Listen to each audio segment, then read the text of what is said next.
Amigos, ¿cómo están? Muy buenas noches. Domingo 25 de agosto del año 2019. Ya estamos en la mesa de 360 para tocar todos esos temas que nos preocupan a los cochabambinos. Les habla como todos los domingos Jimena Bellido y hoy le doy la más cordial bienvenida a un panel otra vez de lujo para tratar un tema que nos está preocupando. Vamos a hablar de la Serranía de San Pedro, de un proyecto del municipio que debería estar enfocado a preservar esta área tan sensible para los cochabambinos, pero que está recibiendo muchísimas críticas. Hoy vamos a conocer cómo es este proyecto y justamente cuáles son estos problemas que se estarían confrontando.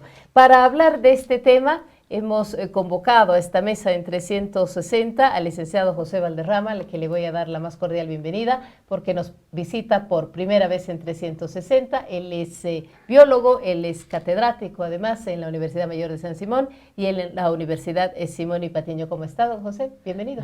Bueno, muchísimas gracias por la invitación, un saludo para todos y bueno, es un tema bastante importante porque involucra tanto la parte social, pero también la cuestión ambiental, que es muy importante para nosotros, ¿no? Claro que sí, es importantísima. Le doy la bienvenida también a don John Zambrana.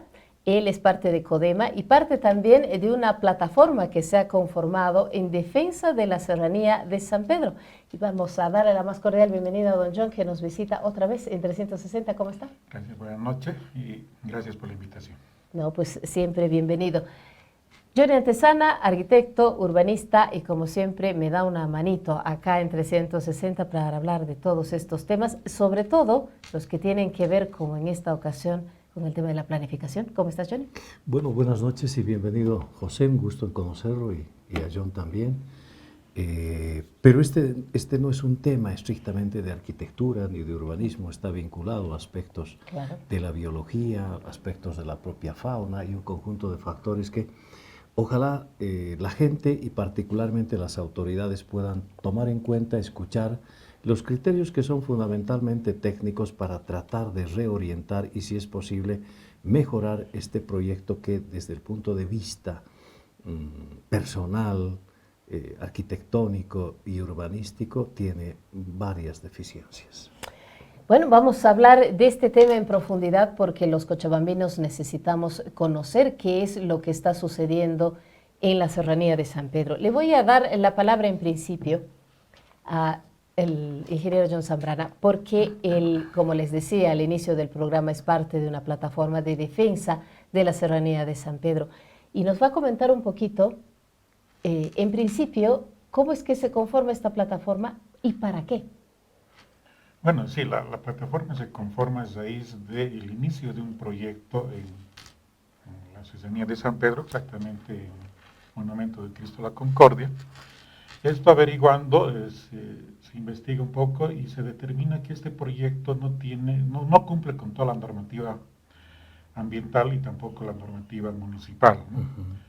Entonces hemos ido averiguando, no tiene, digamos, aprobado el proyecto, no tiene la licencia ambiental, no tiene la autorización de lo que es el Viceministerio de Culturas, que serían los tres instrumentos y los requisitos para iniciar este tipo de obras en un área donde está declarado como patrimonio natural y también como patrimonio cultural, ¿no? Es la alcaldía incumpliendo la norma. La alcaldía incumpliendo varias ordenanzas, que lo vamos a detallar un poco, incumpliendo normativas nacionales y además también, digamos, incumpliendo con las responsabilidades que tiene, ¿no?, de proteger el medio ambiente y todo eso.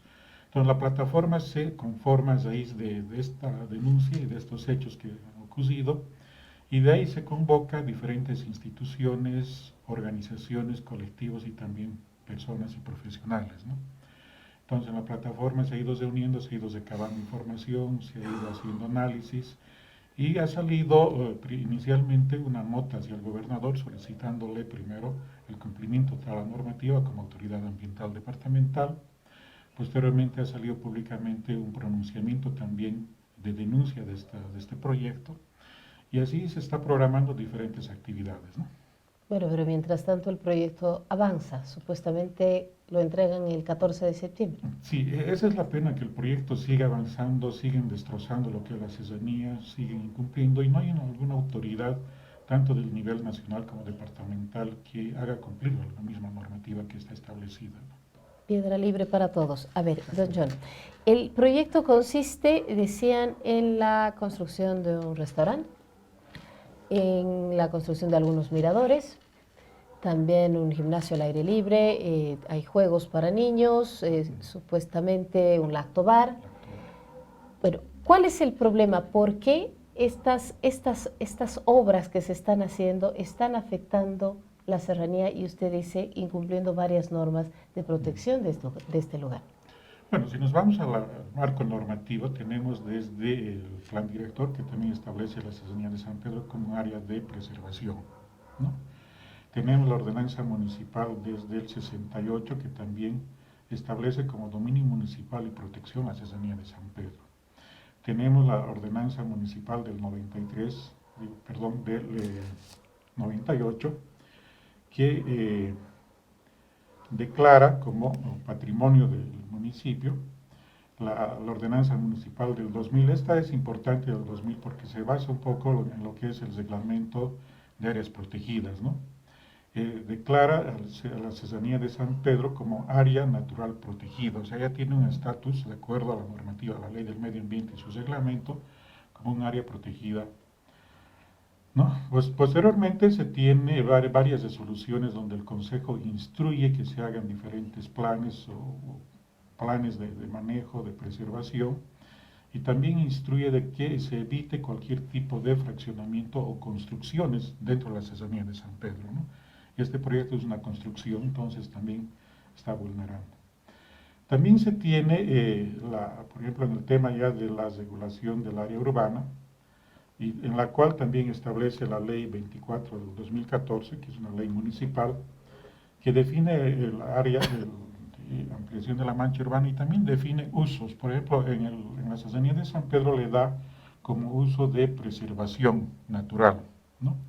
Y lo declara como un área de protección natural con ciertas restricciones, ¿no? Por la importancia que tiene. Entonces, esto a nivel municipal no se está cumpliendo, ¿no?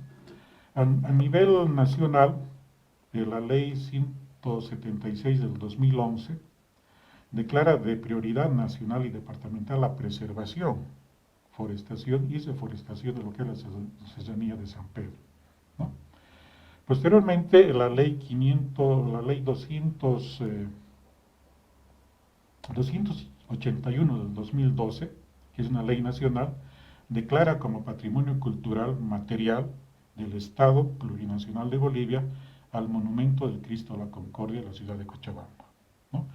O sea, tiene declaratorias bastante fuertes y estrictas, y esta que declara un patrimonio cultural, si revisamos la ley, también la ley nacional, la 503 del 2014, en la cual se aprueba la ley del patrimonio cultural material. ¿Qué nos establece esta ley nacional? Nos establece primero las condicionantes y habla también esta ley de lo que son los monumentos. En este caso estaría entrando específicamente el monumento de Cristo de la Concordia, y establece prohibiciones de construir alrededor o cercanías de los monumentos, ¿no? Entonces, en la parte normativa se está infringiendo todas estas normativas y también las normativas generales como la ley del medio ambiente, en el tema que también establece que todo proyecto, actividad o proyecto antes del inicio de esto debe contar con una licencia ambiental, ¿no? ¿Qué tipos de trabajos exactamente se están haciendo? ¿Por qué se está afectando tanto, por ejemplo, al tema de la biodiversidad y demás? Bueno, los trabajos que se ven ahorita son movimiento de tierras, excavaciones, están haciendo una segunda plataforma por debajo de la ya existente, ¿no? Más o menos están haciendo excavaciones, van a incorporar materiales, digamos, extraños, como van a hacer hormigón armado, plataformas de hormigón armado, de hormigón ciclópeo, van a hacer muros, y lo que establecen la intervención es bastante grande, ¿no? Son más de casi cerca de 300 metros cuadrados que van a intervenir en esta área, y también es sensible, ¿no? De acuerdo a un estudio de riesgos, también los suelos no son adecuados, ¿no? Porque sí tienen cierto riesgo. Si vemos en la parte posterior del Cristo actualmente, está sufriendo una erosión fuerte, ¿no? Y justamente por el tipo de suelo que tiene, ¿no? Entonces, al ver Al hacer estas obras, lo que está haciendo primero es afectando a lo que es la biodiversidad, porque no nos olvidemos que ahí arriba hay especies nativas, que lo han talado algunos, principalmente molles. Hay una biodiversidad en fauna como en flora. Están cambiando el paisaje natural, ¿no? Porque están haciendo excavaciones, van a hacer terrazas.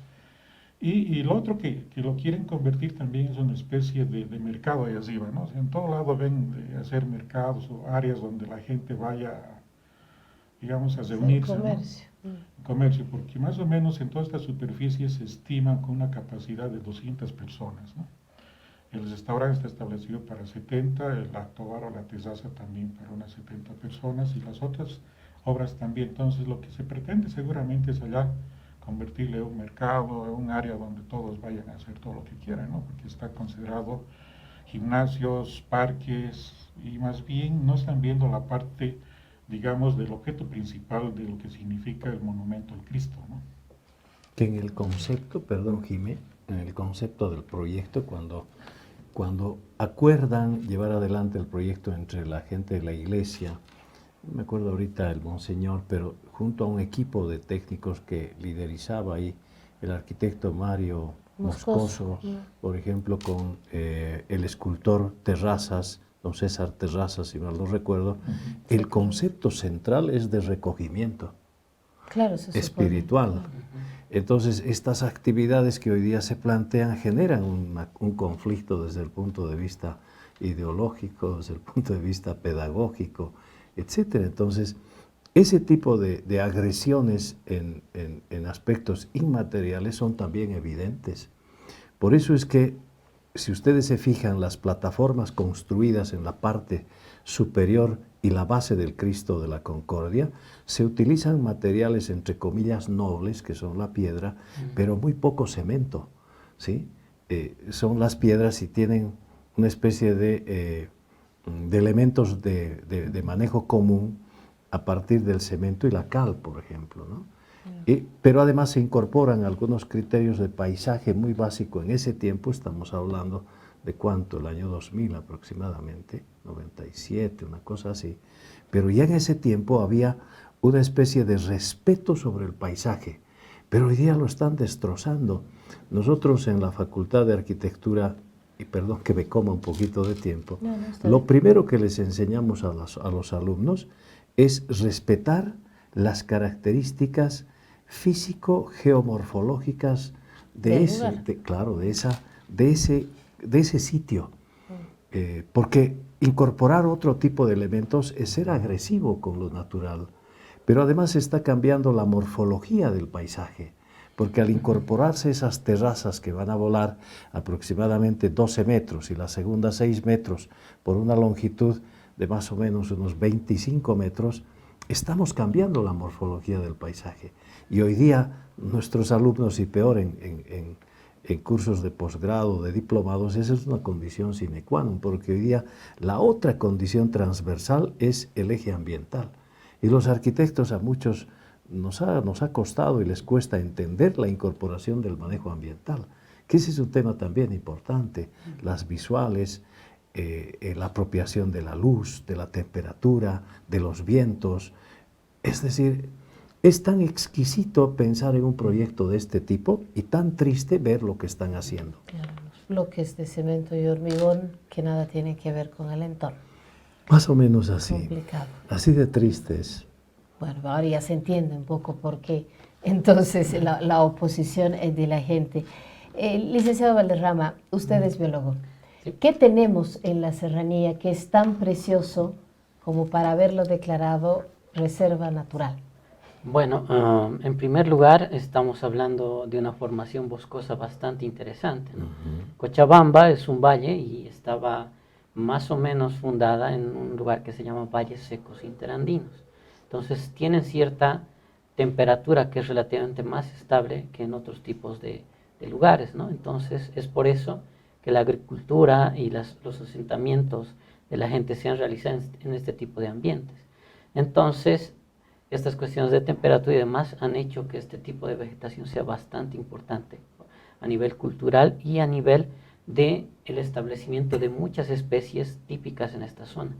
flora y fauna. Además, hay una parte más hacia las serranías y demás que se denomina el bosque boliviano tucumano, con elementos bien interesantes como son la tipa, el jacarandá, algo del molle además que entra también a los valles. La jacalagua. Por ejemplo, todas esas especies que su distribución se da en este tipo de ambientes, ¿no ve? Y que si uno mira actualmente en la ciudad, han quedado muy pocos residuos de este tipo de vegetación que era original. La serranía de San Pedro, algo de lo que es el Parque Tunarilla, en ciertas quebradas es lo que nos queda de la vegetación original. Desafortunadamente hay lugares, parques y demás cosas que están próximos, que en lugar de preservar lo que era la flora original, la han sustituido con otro tipo de vegetación que es más ornamental y demás. Entonces, en muchas otras ciudades que son, digamos, en primera potencia en cuestiones de urbanidad y demás cosas, normalmente le dan un valor más importante a las especies originales y nativas. Entonces, como decía el arquitecto, que es muy importante, el urbanismo y el crecimiento de las ciudades se da acorde a lo que es el medio ambiente. En otras ciudades, como Cochabamba, desafortunadamente, parece que hay un dilema entre ese tipo de lo que es el urbanismo y demás con lo que es el medio ambiente. Normalmente sustituimos algunos lugares que son tan importantes como la serranía que preservaba este tipo de vegetación por lugares más de cemento y demás. Entonces, normalmente en las materias básicas de biología y demás, te hablan de ciclos de agua, de lo que es el viento, la contaminación y demás, que normalmente tienen mucho que ver con lo que es el establecimiento de estas ciudades, ¿no? Entonces, normalmente una ciudad tiene que velar por el medio ambiente en el sentido de no transformarlo a otra cosa que es totalmente diferente. Una ciudad llena de concreto y demás va a estar sujeta a muchos tipos de factores ambientales que le van a perjudicar en su crecimiento y demás. Mientras más acorde estás al medio ambiente, mejor te va a ir en términos ambientales. El microclima, la temperatura que hay en los lugares es mucho más estable. También hay muchos vientos y polvo y la contaminación en general, que es terrible. Si uno sube al Cristo de la Concordia o hacia el Parque Tunari, por más que sea una mañana bonita y demás, siempre hay una capa ahí de contaminación que es terrible. Entonces, eso es solamente un pequeño efecto de lo que está ocurriendo por la sustitución de la vegetación original, por no haber tenido un planeamiento en el crecimiento de la ciudad y demás. Entonces se hacen construcciones donde no se deben, y en este caso en la serranía, que es un lugar tan importante para preservar nuestra vegetación original, que o sea, unos dicen, 1 metro, 2 metros, ¿qué va a afectar? Pero en realidad, cada metro que le puedes ganar a la ciudad en función a lo que es la vegetación original o al ambiente, es algo que te va a servir por el resto de tu vida, ¿no?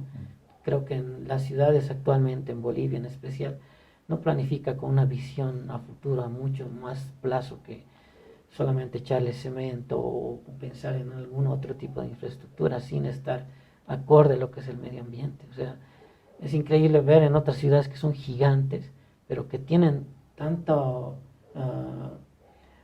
relación a lo que es educación ambiental y normas ambientales, que los mismos edificios, las calles están hechas para servirle de ayuda más bien a la vegetación y demás. Hay edificios que tienen plantas, que la energía misma que obtienen es por sistemas que no son el consumo qué sé yo, de energías que van a agotarse en cierto tiempo. Entonces, más o menos autogeneran su propia energía, y eso es algo bien interesante que deberíamos ya pensar en Cochabamba. Estamos con un ambiente realmente terrible. Entonces, estamos haciendo el harakiri. Sí, cada pequeño proyecto y cada financiamiento, dinero que se invierte en otras cosas que realmente no ayuden al progreso ambiental de una ciudad, pasan facturas siempre más adelante. Y ahora José, por ejemplo, hay una mala interpretación cuando se dice que se afecta a la fauna del Cerro de San Pedro, y mucha gente dice, pero ahí no hay jaguares, ahí no hay leones. Entonces, a mí me encantaría pedirte que, por favor, con esa coloquialidad que te escucho, puedas decir, por ejemplo, la importancia, por nosotros que en estos 5 últimos años en la Facultad de Arquitectura hemos incorporado el eje ambiental, pero de una manera exquisita. Y estamos seguros que esos arquitectos que han salido de hace 5, 4, 3, 2 años, hoy día ya no van a cometer los errores del pasado. Esa es una grandísima ventaja desde el punto de vista generacional. Entonces, viendo este proyecto en el Cerro de San Pedro, dinos, por ejemplo, la importancia de una araña, por ejemplo, la importancia de una lombriz, por ejemplo, la importancia de un picaflor que arriban a esos sectores.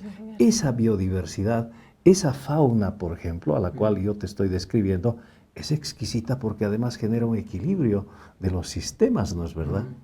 Exactamente, o sea, uno siempre piensa, ¿no? Y dice, ¿qué va a pasar si desaparece un gusano en el planeta? O simplemente las abejas o algo así. O las hormigas. O las hormigas. Entonces, son factores bien importantes en lo que se llaman los ecosistemas. Los ecosistemas son sistemas naturales que siempre están en desarrollo. Se van evolucionando de poco a poco. Y cada elemento que conforma el ecosistema tiene 2 factores importantes, lo que es lo biótico más lo que es el ambiente físico. Y el aspecto biótico, que lo componen las especies vivas, siempre están infiriendo sobre lo que es el aspecto físico y entre ellas mismas.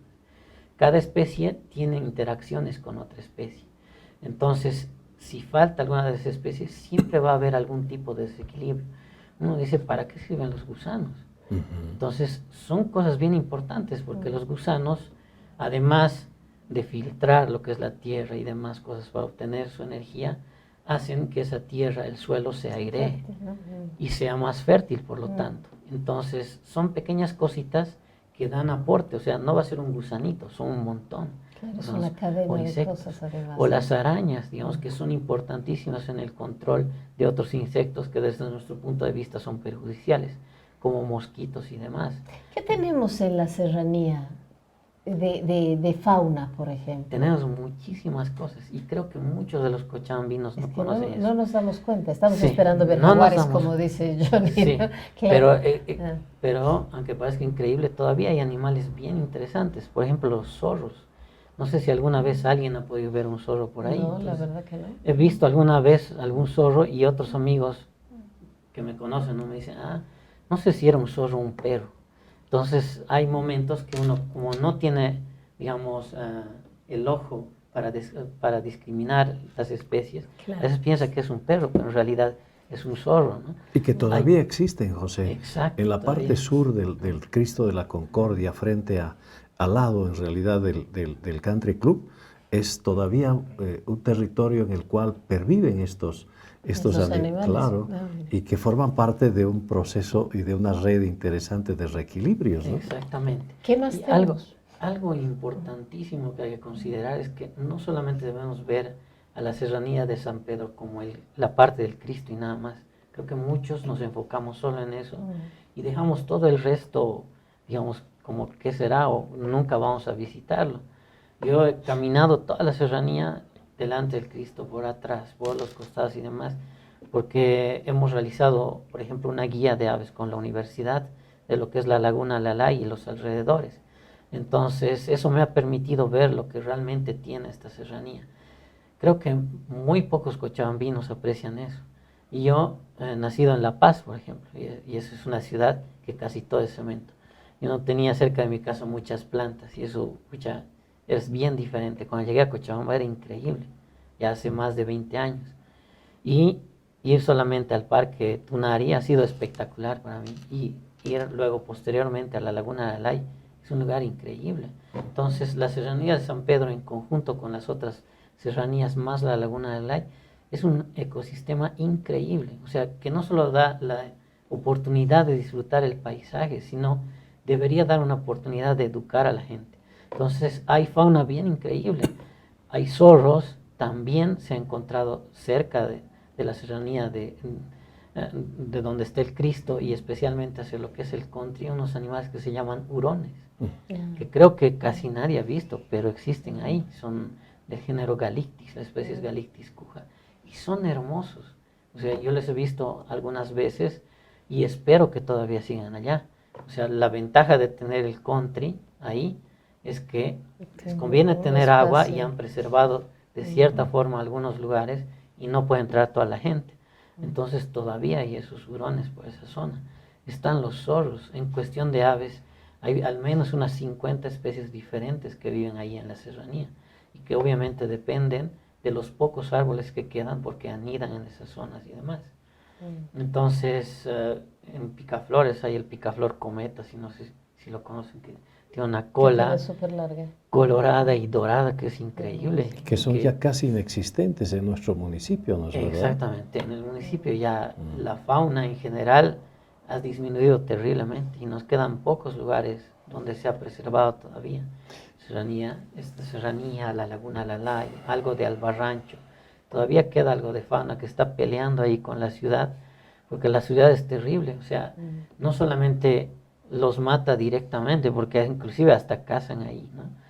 Sino indirectamente con la contaminación y demás. Es terrible ver que hay muchas especies que van desapareciendo de esos lugares y que estaban permanentemente ahí. Les estamos quitando lo que era su hábitat, ¿no? Claro, las estamos Y esta clase relegando. que nos da José, y recordará John, hay que combinarla, por ejemplo, con algunas investigaciones que han hecho en la Universidad Católica respecto a la flora, ¿no? Y ahí también nosotros pensamos ver, cuando hablamos de bosque, pensamos ver ahí pues especies vegetales de 10, de 15 metros, porque hay categorías de bosque también interesantes. Claro. Y esta combinación entre la flora y la fauna nos da la exquisitez de comprender la sensibilidad que tienen esos ecosistemas, ¿no es verdad? Yo te digo honestamente, no todos los arquitectos pensaríamos así, pero por lo menos ya una gran parte de los arquitectos, no solamente mayores como yo, sino también mucho o más, poco más viejos que yo, y también jóvenes, comprenden hoy día la importancia de la flora y de la fauna en todas sus expresiones. Y ese es un detalle importante para el diseño del urbanismo y el diseño de la arquitectura, Jimé. Por eso es que la reacción que tienen ese colectivo que lideriza John, comparto plenamente, porque creo que no es posible que nos sigamos dando el lujo de perder esa riqueza natural que en otras partes después vale oro, ¿no? ¿Cómo podemos hacer? A ver, siempre nos hemos quejado como cochabambinos que el tema del Cristo de la Concordia quedó como el monumento y par de contar. Sí. Que se hizo luego el teleférico, pero que tampoco funcionaba como debiera porque la gente dice uno va allá y no hay ni un baño, los baños están cerrados. El mismo Cristo está usado en algunas partes como baño ahí en el interior, terrible. El monumento ha quedado muy deteriorado y nos hemos quejado siempre de que no se hizo nunca nada más. Bueno, ahora se hace algo, pero por lo visto no se hace como debiera. ¿Cuál debería haber sido la alternativa para tener un lugar que además llame al turista, porque se supone que visita el Cristo, el más alto del mundo, pero que debería tener algo más, por lo menos el poderse sentar a tomar una Coca-Cola, por ejemplo, ¿no? Que eso es lo que la gente reclama? ¿Qué se debería haber hecho? ¿Cómo debería la alcaldía haber actuado en estos casos? Bueno, viendo la importancia del Cristo, si bien es un monumento declarado, con lo que debería haberse hecho primero las necesidades que tiene, ¿no? Vemos que hay varios que han denunciado que el Cristo está deteriorado. Hay rajaduras, le falta pintura. Correcto. Los que van permanentemente ven que las gradas también están deterioradas. Yo creo que hay trabajos prioritarios primero y después ver una mejor planificación de algunas comunidades, digamos, para los visitantes también, ¿no? Pero no pensemos al Cristo como un área de, digamos, de tener un gran restaurante, de tener obras bastante grandes, ¿no? Por ejemplo, no sé, el Cristo del Corcovado en Brasil no tiene ese tipo de infraestructuras, ¿no? Entonces yo creo que habría que ver esa visión, específicamente el lado del Cristo, ¿no? Pero lo más importante es la otra parte, el patrimonio natural que ha mencionado José, que también está siendo agredido por todo lado, ¿no? La Cesarría de San Pedro, que abarca desde, en realidad, Cercado, Sacaba, hasta casi Arbieto, ¿no? Más allá de Arbieto, está siendo agredido por asentamientos irregulares, ¿no? Del lado de Cercado están subiendo bastante a esta área. Se ve, por ejemplo, pasado el túnel de Labra, que va hacia Sacaba. Hay en Cesanías con bastante pendiente. Ahí hay asentamientos, ya hay urbanizaciones consolidadas y lastimosamente aquí tampoco no actúan las autoridades, ¿no? Y más bien en vez de sancionarlos o de restringir, están regularizando con planes especiales o con otro tipo de normativas o acciones municipales, ¿no? En el lado de Sacaba ocurre lo mismo, ¿no? Hay asentamientos, urbanizaciones que están subiendo. Entonces hay una presión fuerte hacia el Cristo, en toda la parte sur también, casi colindante con Arvieto, hay un montón de urbanizaciones. Entonces lo que es el patrimonio natural incompleto, todas esas cesanías se está destruyendo, ¿no? Y como ha dicho José, se está no solamente destruyendo lo que es la biodiversidad, ¿no? También los beneficios ambientales que nos presta. Entonces a raíz de esto también se ha visto como un segundo tema, digamos, dentro de la plataforma, es un poco desempolvar una propuesta que lo hicieron hace 2 años desde la Asamblea Departamental de la anterior gestión. Ellos propusieron una ley nacional. Inicialmente querían hacer una ley departamental, pero de acuerdo a la Constitución, la Asamblea Departamental no tiene competencia para declarar áreas protegidas departamentales. Entonces ese trámite con todo el estudio lo mandaron hacia el Ministerio de Medio Ambiente para que sea declarado a través de un decreto supremo. Lastimosamente hasta ahora eso no ha avanzado, si bien tiene la aprobación de la Asamblea Departamental, del gobernador, y también hay informes positivos de medio ambiente, pero ahí se trancó, ¿no? Entonces la otra parte que se está viendo con plataforma es nuevamente reactivar esta propuesta de ley. Esta ley estaría declarando como un área que está de acuerdo al reglamento de áreas protegidas, que tiene una restricción bastante fuerte. Es un área, no voy a acordar si me ha ido. Entonces también estamos haciendo gestiones para que esta propuesta de ley también, digamos, sea considerada y aprobada, ¿no? Y esto estaría comprendiendo todo el sector de Sacaba, Cercado hasta Arvieto, ¿no? Que estaría dentro de esta ley de protección. Es como una categoría de santuario más o menos, ¿no? Por la importancia de la biodiversidad básicamente. Esta ley de derecho propietario que supuestamente la Alcaldía Municipal del Cercado ha logrado que salga, ¿ayuda en algo o solamente ha ayudado para que la alcaldía pueda intervenir con su proyecto en el Cristo? Justamente ha ayudado a eso, ¿no? Porque anteriormente no podían hacer inversiones porque decían que no tenía el derecho propietario. Y las que se encargaban del mantenimiento, mejoramiento del área, era este comité impulsor del Cristo, ¿no? Así que es. conformaba desde el arzobispado, inclusive el comité cívico participaba, la central obrera y varias instituciones, ¿no? que ellos también aportaron para construir. Entonces, este comité, al ver que no tenía recursos para hacer mejoramiento y mantenimiento, es que la alcaldía dice que no podían hacer inversiones en esa área porque no era su derecho propietario, si bien está en su territorio, pero solamente ve en esa área, ¿no? Porque sabemos que en otras áreas que no tienen derecho propietario sigue invirtiendo, inclusive en áreas privadas, ¿no? Entonces, a raíz de esa ley que declara derecho propietario, es que están invirtiendo cerca a 4 millones de bolivianos en este tipo de infraestructura como una primera etapa. La segunda etapa sería, lo que dije prioritariamente que deberían hacer es mejoramiento del Cristo, del monumento, de las gradas y algunas áreas más de circulación, ¿no? Pero una segunda etapa también están viendo de poner unos letreros de 10 metros de altura, que diga Cochabamba, así tipo Hollywood, ¿no? Sí. Y hay una tercera etapa mucho más agresiva, inclusive poniendo letreros más pequeños y otro tipo de intervenciones mucho más, ¿no? Entonces no solamente es esta primera etapa que lo están haciendo, que también se ve que no es la adecuada, ¿no? Ahora, viendo el tema de la vegetación que se tiene, yo os he cosido varias veces, si vemos detrás de lo que es el túnel de Labra, hay una hondonada entre las cesanías, porque ahí empieza la otra cesanía, ¿no? Es un bosque tupido. Es un bosque, era un bosque bastante alto y denso de cactus. Sí. Eran cactus, digamos, gigantes, ¿no? Eran grandes. Y la última vez que he ido, lastimosamente, los he visto tumbados en el suelo como leña, y en vez de los cactus están creciendo casas. Y hay viviendas en ese sector. O sea, no hay alguna instancia que proteja esta área y que controle, ¿no? Ahora, la alcaldía también ha contratado la Guardia Ambiental, que son más o menos como 34 guardias, pero básicamente no controlan nada de San Pedro, simplemente están controlando el camino que existe al lado, en la parte sur del Country Club que va hacia Sacaba. Están controlando ahí los 33 o 34 guardias. No se cosen a controlar, digamos, el resto de lo que es la ciudadanía, ¿no? Entonces controlan de que no entren vehículos para echar basura, porque en esa parte se convirtió primero en un área de depósito de los escombros del túnel de Labra.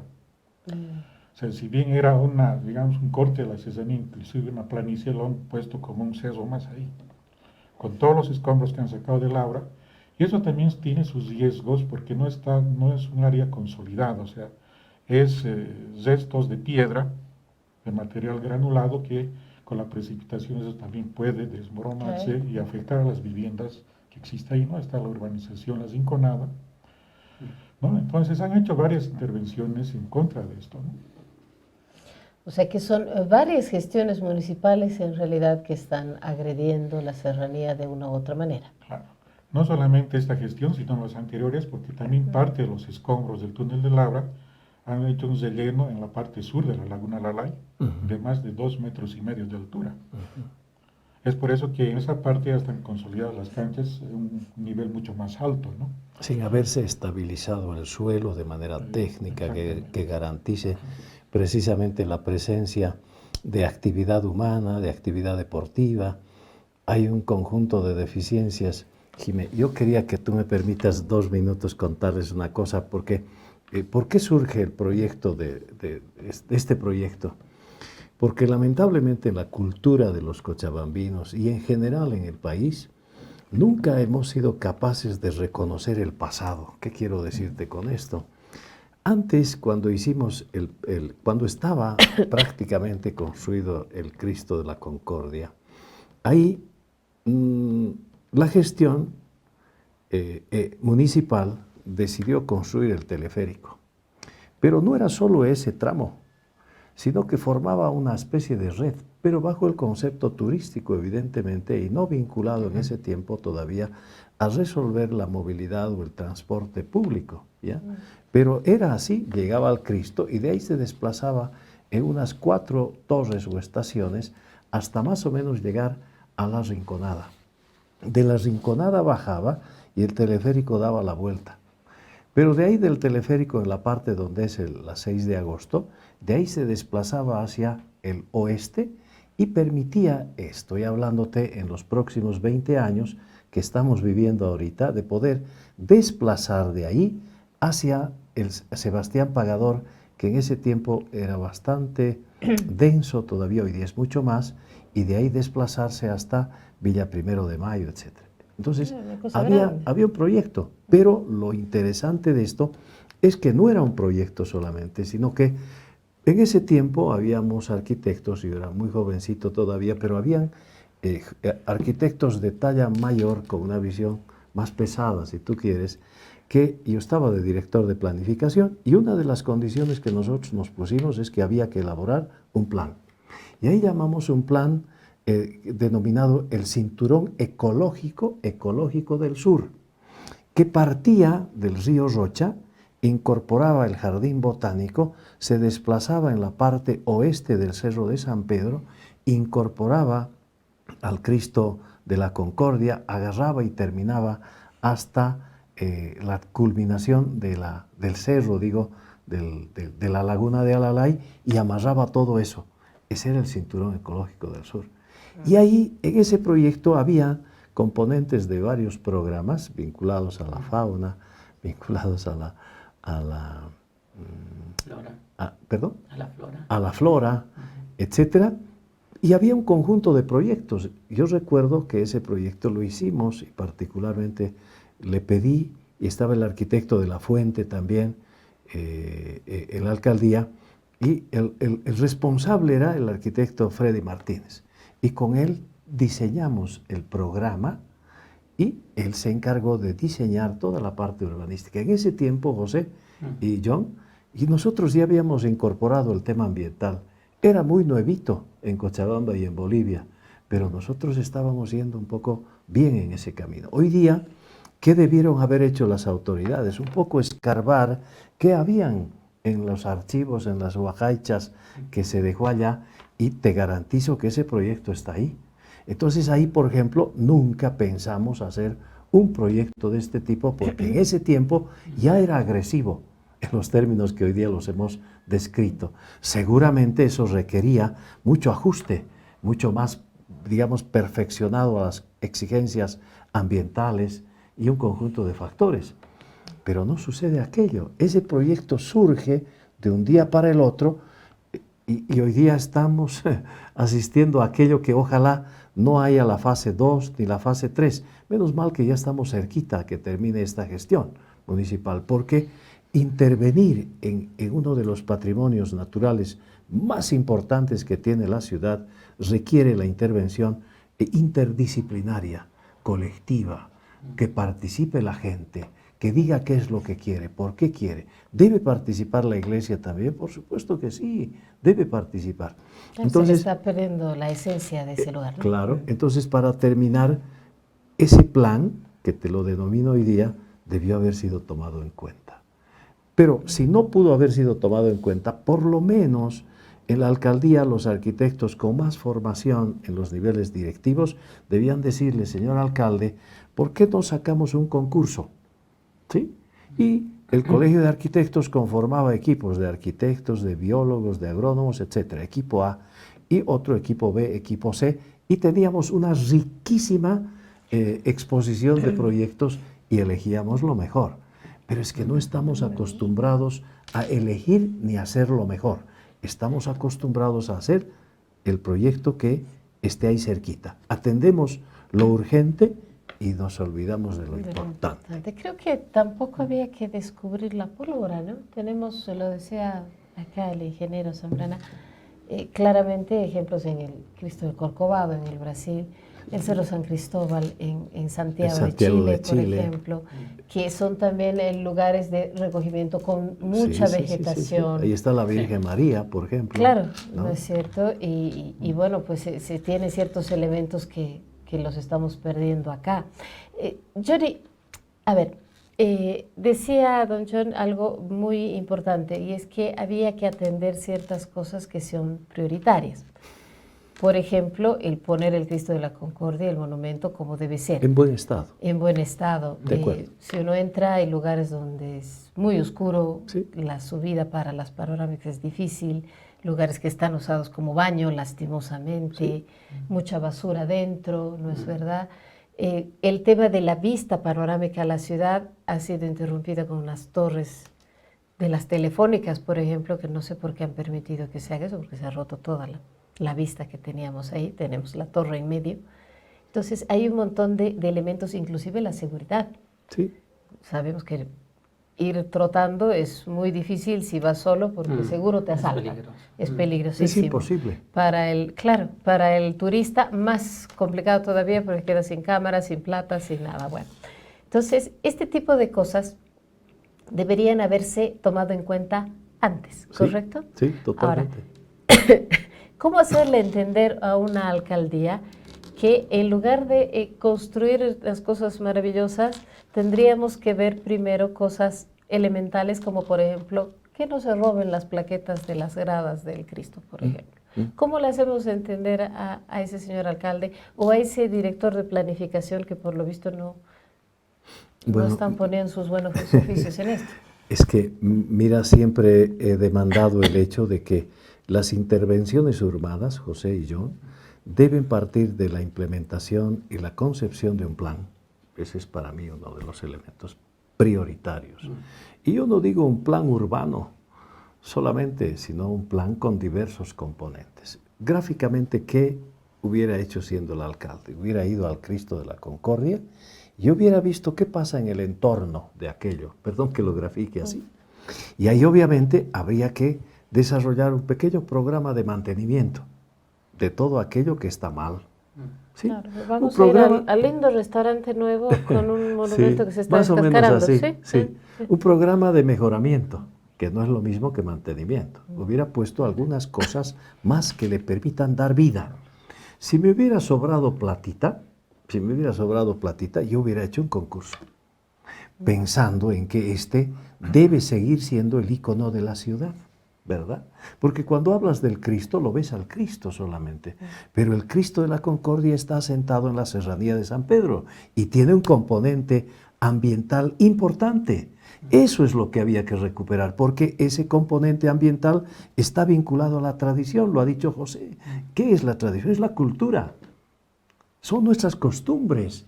Hubiéramos recuperado esos bosques nativos con mucha más densidad, hubiéramos puesto mucha más iluminación en todo el transcurso de la ciclovía para que la gente y los niños, la gente mayor, haga ejercicios ahí, ¿verdad?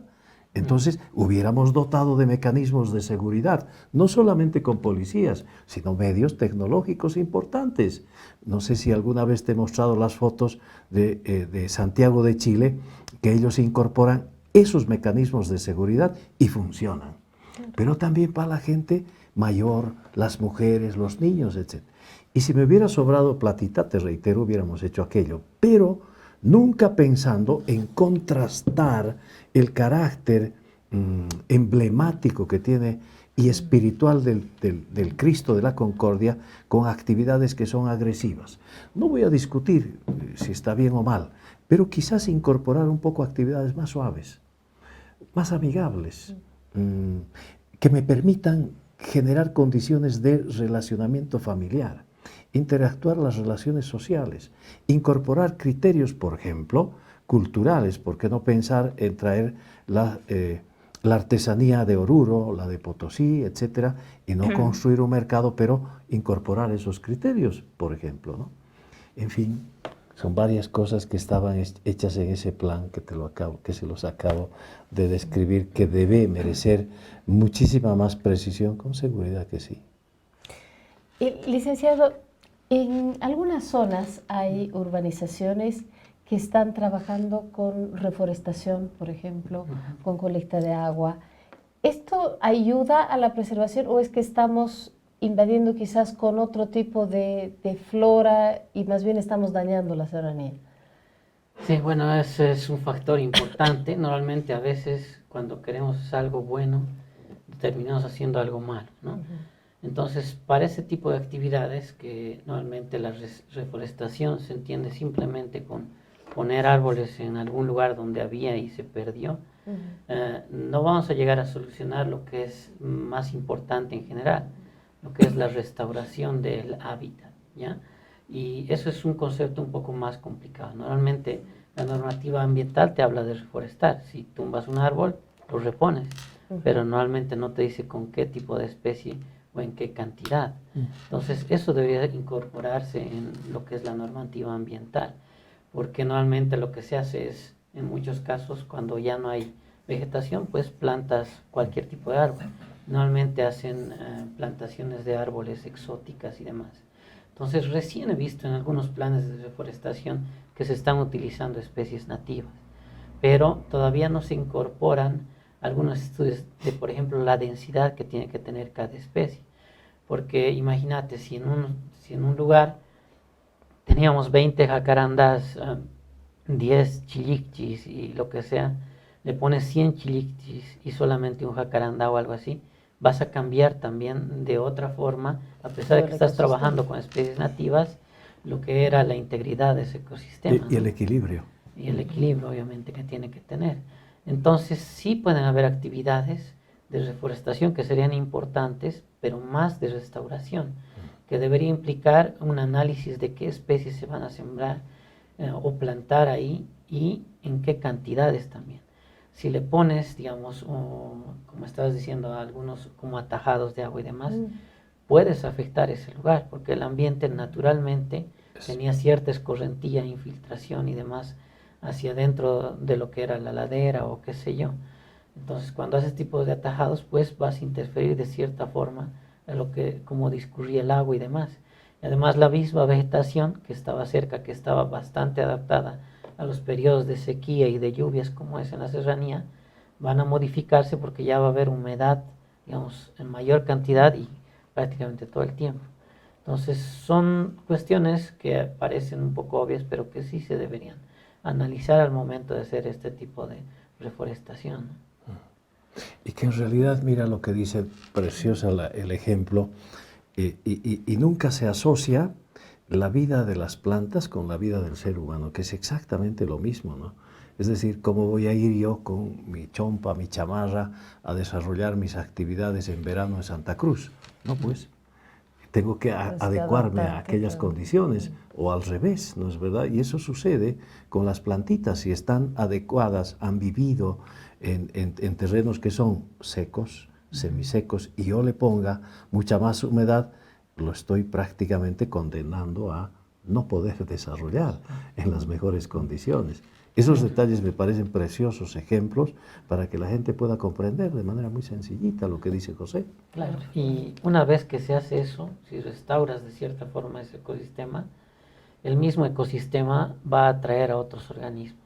Se va a restaurar la cuestión de fauna, claro. También van a aparecer otras especies de flora que también están asociadas a este tipo de vegetación, ¿no? Entonces vas a tener como en esa pintura tan bonita un bosque con animales y demás, que no es complicado de hacer. Se ha hecho en algunos sectores esto que es la restauración. Participa en algunos lugares de reforestación y restauración en el proyecto Municicuni, por ejemplo, y en algunos lugares donde eran taludes sin vegetación, y aplicando, digamos, lo que es los conceptos básicos de restauración, hemos logrado formar pequeños bosques que son bien interesantes. Es tan sencillo como leer un pequeño libro y aplicar lo que son conceptos ya de hace tiempo, mucho tiempo atrás, a estos lugares, ¿no? Y convertirlos realmente en ecosistemas bastante funcionales, que también nos van a servir a los humanos, ¿no? Claro, entonces otra de las funciones que deberían cumplir las autoridades municipales es guiar, por ejemplo, a la gente ya que vive ahí, ¿no es cierto? Exactamente. Interesante. Yo creo, perdón, John, yo creo que nos falta comprender que cada proyecto de arquitectura en la ciudad y cada concepto del urbanismo en la ciudad debe ser un mecanismo, un instrumento más bien de pedagogía, de educación para lo que se viene. No estamos viendo el futuro, estamos viendo hoy. No. Sí, justamente eso es lo que he estado hablando, ¿no? Claro. No estamos realmente planificando una ciudad para el futuro. Estamos pensando en la inauguración. Solamente en el ahora, y eso realmente es lamentable. Tenemos que tomar el ejemplo de otras ciudades, que a pesar que son grandes y demás, ya están preocupadas por eso. O sea, el medio ambiente no es algo que va a estar ahí un ratito nada más, va a estar inclusive tal vez más allá que lo que llegamos nosotros, ¿no? Tener la idea de lo que le dejamos a los demás. No, yo tenía usted lo que decía. Un poco complementando lo que dice José, en la Universidad Católica han trabajado desde el año pasado y este año han presentado un manual de restauración de la microcuenca, la Laguna Lalay, y esto lo han hecho con participación de las OTBs, en realidad, requerimiento a las OTBs, porque las OTBs cuando quieren hacer campañas de forestación no saben con qué especies poner, a qué densidades. Entonces, con la Universidad Católica han hecho este manual bastante interesante donde prioriza, en realidad todo el documento se refiere a especies nativas, ¿no? De acuerdo a los pisos ecológicos, a las condiciones naturales que tienen, y ellos han hecho como un manual recomendando especies inclusive por zonas. Sí, sí, sí. Porque es de toda la microcuenca que han estudiado, la Laguna Lalay y también en el tema de la Laguna Lalay, ¿no? Y parte del Cerro de San Pedro también, si recuerdas. Sí, lastimosamente este manual, que es de conocimiento de la alcaldía, y también algunas OTBs querían priorizar para que dentro de sus POAs sean ejecutados este manual, el tema de la restauración, principalmente de la restauración de flora, no los han tomado en cuenta, ¿no? Entonces hay un lindo, digamos, un documento que se podría utilizar. Ahora también un poquito comentar de las contradicciones que tiene el municipio, ¿no? En un programa anterior acá hablaron respecto de un puente que estaba construyendo que habilitaba una urbanización dentro de lo que es San Pedro. Ah, sí, ¿no? claro. Esa época hicieron lío inclusive el personal de medio ambiente de la alcaldía, hacia el secretario, y salieron recomendaciones de que estaba prohibido hacer este tipo de intervenciones en San Pedro, ¿no? Inclusive exigían que cualquier actividad o cualquier proyecto tenga primero su licencia ambiental. Lo mismo ha ocurrido cuando hicieron, como dice José, los atajados en la urbanización irlandés, justamente era para acumular agua y poder llegar. ¿no? Según el proyecto de ellos. Ahí también hay informes de medio ambiente, de la Dirección de Medio Ambiente de la Alcaldía, donde dice que no se puede hacer este tipo de construcciones en un área protegida que es San Pedro. Y también les exigían su licencia ambiental. Ya están construidos. Ya están construidos, pero con observaciones de la Dirección de Medio Ambiente, ¿no? Después también hay varios informes de medio ambiente respecto a algunas actividades que también se realizan en San Pedro. Por ejemplo, el tema del minerito que se ha convertido en un mercado, hay puestos de venta de alcohol y demás cosas. Ahí también hacen informes negativos a ese tipo de actividades. También hay actividades, por ejemplo, más arriba, de algunas actividades cultos religiosos donde ya han desboscado, ¿no? Planicies bastante grandes, ya tienen, increíble. Ya tienen inclusive sus sillitas de piedra que lo han puesto así alrededor. ¿Así? Si uno camina la parte esa de donde es el minerito y se va un poco hacia lo que es el túnel de Labra, hay un montón de como pequeños altares y demás donde se realizan algún tipo de ritos o qué sé yo. Entonces es bien raro y no hay realmente quien controle todo eso. Pues ya han ido ampliando varias actividades que no están permitidas y hay medio ambiente, hace informes negativos exigiendo que se cumpla la normativa y que no se construya nada, ¿no? Después, en este caso del proyecto específico del Cristo, sale de la Dirección de Turismo, que está dentro de lo que es la Secretaría de Desarrollo Sustentable. Ellos son los promotores del proyecto. Entonces yo me pregunto, ¿por qué Medio Ambiente no actúa de la misma manera con las otras actividades? ¿Por qué no ha emitido informes también contrarios? ¿No? Entonces hay ciertas contradicciones en el municipio, una descoordinación también, digamos, porque ahí sale de la Dirección de Turismo el proyecto, Medio Ambiente no sabe nada, planificación no sabe nada. Peor. Y esos son los resultados o productos de la gestión municipal, ¿no? Complicadísimo. Es como dicen, cuando uno entra, escobita nueva. Hay que entregar todo lo que sea posible y que se vea. Qué grave, pero... Don John, ya en los últimos minutos del programa, ¿qué se va a hacer específicamente en la plataforma? Usted me dijo que han pedido ciertas cosas, no se les ha respondido. ¿Cuál es el paso siguiente? Bueno, se ha planteado en dos partes, ¿no? Uno, la intervención específica que está haciendo en el Cristo, con las obras que también son contrarias a la normativa y a todo lo que es el patrimonio natural. Y la otra parte es seguir con esta propuesta de una ley, ya sea un decreto supremo, una ley nacional que declare toda la serranía de San Pedro como un área de preservación, un santuario, ¿no? Entonces estamos con esos dos objetivos. Este primer objetivo lo estamos haciendo más en función primero a requerir información, a solicitar información al Ministerio, hacer conocer la normativa al gobernador, al Ministerio también de Culturas, porque aquí tiene importancia el Ministerio de Culturas que debería haber intervenido, porque dice cuando se declara un patrimonio cultural, en este caso material, del monumento del Cristo de la Concordia, el Ministerio debería haber emitido un informe y una autorización para hacer pequeñas obras. No cualquier obra, sino pequeñas obras. Y tampoco se tiene, digamos, la intervención del Ministerio. Seguramente no conoce tampoco lo que se está haciendo. Es que está muy lejos. Seguro. Entonces lo que estamos haciendo un poquito es dar a conocer la normativa y lo que se está haciendo también a nivel departamental y nacional. Bueno. Y la otra instancia es hacer activismo, es por eso que se convoca también a varias instituciones, personas en, digamos, la defensa de este atentado a lo que es el patrimonio natural y también cultural, y se están planteando varias acciones en el futuro, ¿no? O sea, pero de todas maneras, esta obra, por lo menos en su primera fase, va. Ya no hay caso de parar. Sí, se está avanzando bastante rápido.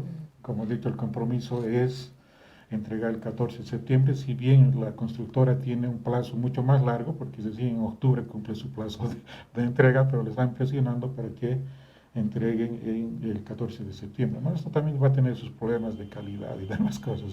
Claro, como hemos visto algunas otras obras. Pero sí estamos, digamos, con varias actividades también, inclusive de salir a la plaza, hacer algún tipo de presión también, ¿no? Bueno, habrá que ver en todo caso cómo se desarrolla todo esto y ojalá para bien. Don José, últimos minutos, sus consideraciones finales.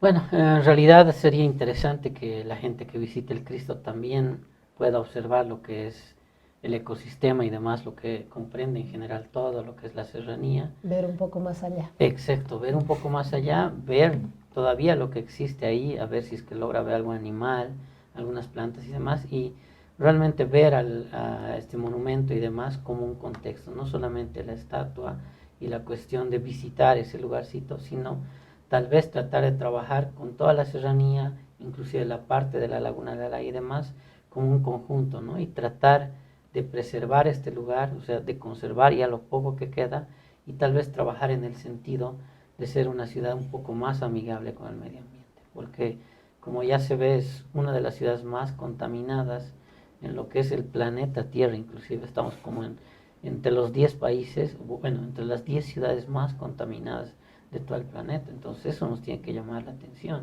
Entonces ver que aparte de destinar fondos, digamos, en cuestiones como el Cristo de la Concordia y demás, ver el contexto que se puede ayudar a lo que es el medio ambiente, ¿no? Que está ahí rodeando el mismo monumento.